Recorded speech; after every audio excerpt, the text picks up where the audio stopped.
matter what. But when you're favored, nothing can touch you. That's right. Now, the purpose of our worship is to glorify, Yes. honor, Yes. praise, Yes. exalt, Yes. and please God. Yes. Now, when you go through your daily life, what do you want to do? Who are you pleasing? I don't want to get too ahead of myself because I'm starting to learn now how to follow my blueprint because I want to be a teacher, so I have to be able to follow basically, I can say it like this. In school, you got to follow your teeth. So I'm trying to follow the alignment of what God gave me. That's right. I don't want to get too ahead of myself. Now, we want to please God. How do we please God? By spending time with Him. That's right. You spend time with God not just for your own personal well-being. That's right. Because when God brought you to this earth, you were born to worship. That's it. You're right. That's it. Come When on. He died on the cross, Yeah. that is an automatic saying you're going to worship me no matter what. Because God will get the worship out of you no matter what. Yes. I don't care if you have to go to the jailhouse and spend 15 years in that jail cell, you will find Jesus. Trust me, because He will talk to you. Now, our worship must show our adoration and loyalty to God. For His grace is providing us with the way to escape the bondage of sin. So we have the salvation. Now, if you go to James 4 and 6, that tells us God resists the proud, but give grace to the humble. That's right. Humble yourself in the sight of the Lord, and He will lift you up. Our worship is very humble.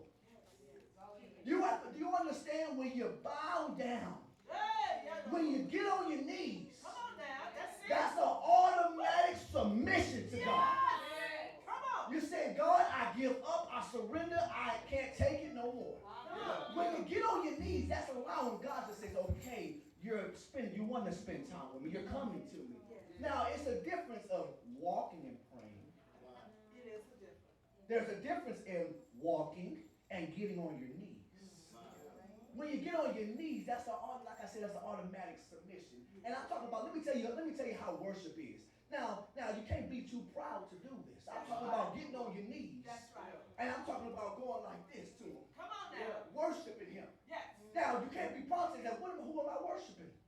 You're worshiping the God that wakes you up every morning. Yeah. I'm talking about the God that puts food on your table. Yeah. I don't care if you have negative 50 in your account.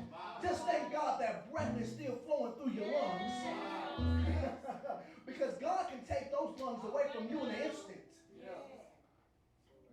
Now, Jesus says in John 4:23 through 24, but the hour is coming, and now is when true worshipers will worship the Father in spirit and in truth. Now, that's one thing that we push upon, and that's worshiping Him. Because when you worship Him, you're developing another relationship with Him.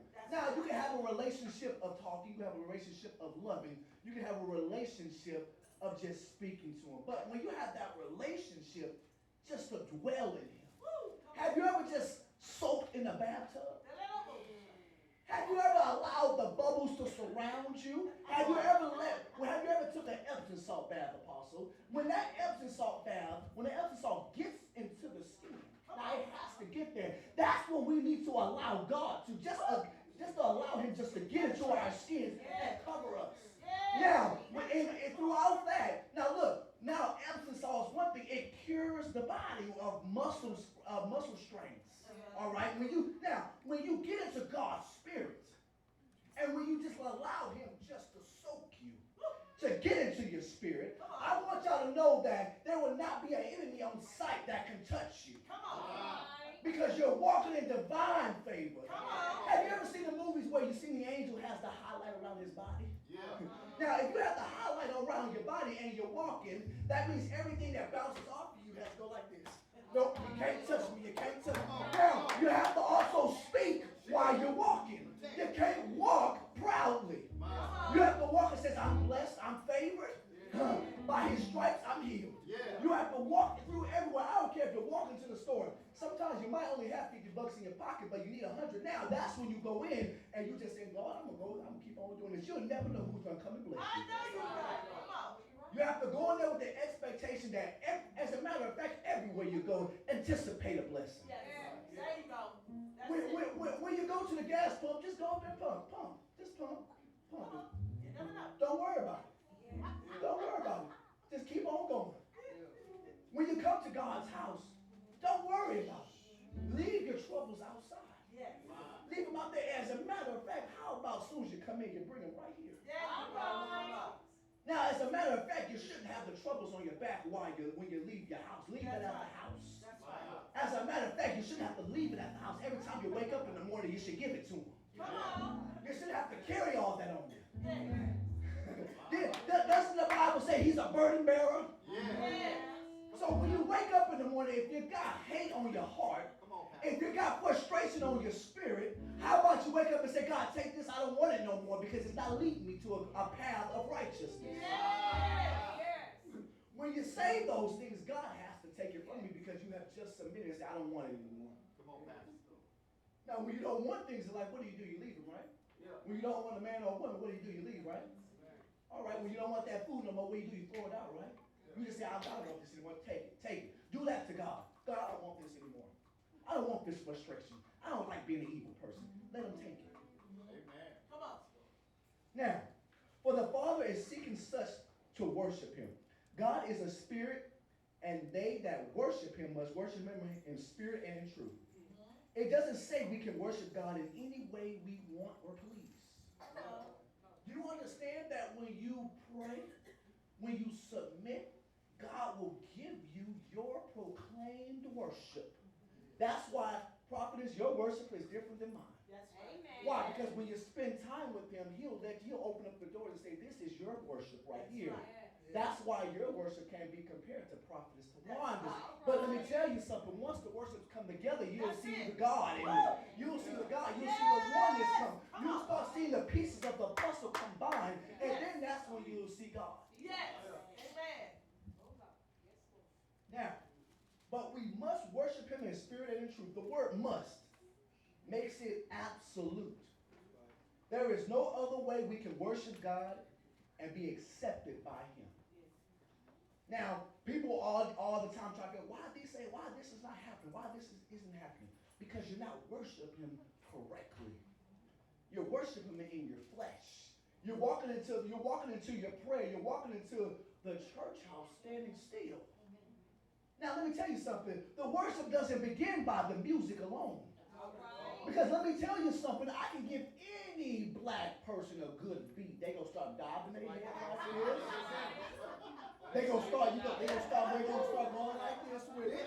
Now look, that's how music is. Music is supposed to do that to you. But watch. Once you get into the spirit, now look, watch this.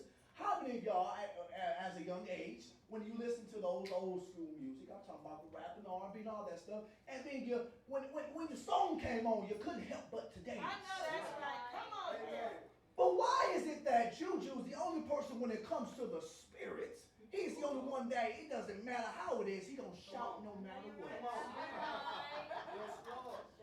Now, I don't know about y'all, but I have developed now that I can't listen to that old music anymore. I stopped listening to it for a long time. Now I can't do it no more because it's not benefiting me anymore. Come on. It's not taking me where I want to go. It's not drawing me to the throne like it's supposed to. So when I start listening to those songs of grace, when I start listening to that Smoking Over, I Need You Now, when I start listening to that song Victory, when I start listening to what's his name, Let the Church Say Amen. When I start listening to songs like that, when I start listening to songs that says I love you, those songs like that can hit me to the point where it's see, this is where I get my movement. See, that's what I put on my Kirk Franklin, my Hosanna. That's when I start putting on the stump. That's when I start listening to those songs. That's when I can start moving. That's when I can start praising him. But it's those songs, and it's that intimacy with God when you worship him.